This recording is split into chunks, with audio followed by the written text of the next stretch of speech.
Həftə sonunuz uğurlu olsun dostlar. Mənim əlimə bir partlamış, belə deyək, yarı hissəsi yanmış litium dəmir fosfat batareya keçmişdi. Onun içindən bu hücrələri çıxartmışam. 4'ü sağdır. Burada gördüyünüz 4'ü isə yanıb sıradan çıxıb. Görürsünüz ki, burada şişib az qalıb. Partlayış səviyyəsində burada məsələn ventili atıb bunun. Yəni bunlar atlası da artıq bunlar ələ gəlmir. Amma bu 4'ü müəyyən gərginlik göstərirdi. Hamısı 3 volt göstərirdi. İndi şarj edirəm. Burada görürsünüz 3.5 volt limit. 5 amperlə şarj edirəm. Artıq dolmaq üzrədir. Şarj olsun. Daha sonra elektron yük vasitəsilə bunu 5 amperdə də yoxlayacağım bu birinci hücrəni. Görək tutumu nə qədərdir. Bunları biraz araşdırdım.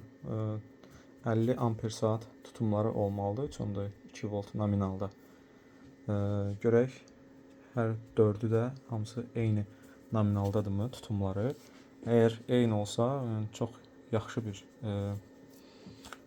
batareya texnologiyasıdır əslində. Yəni bunları bir dənə BMS əlavə eləyib yeni bir batareya, iri tutumlu belə deyə bir batareya yığmış olarıq. Bunlar mənə çox ucuz qiymətə başa gəlib.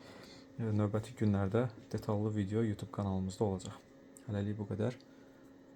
Növbəti videolarda görüşərik. Sağ olun.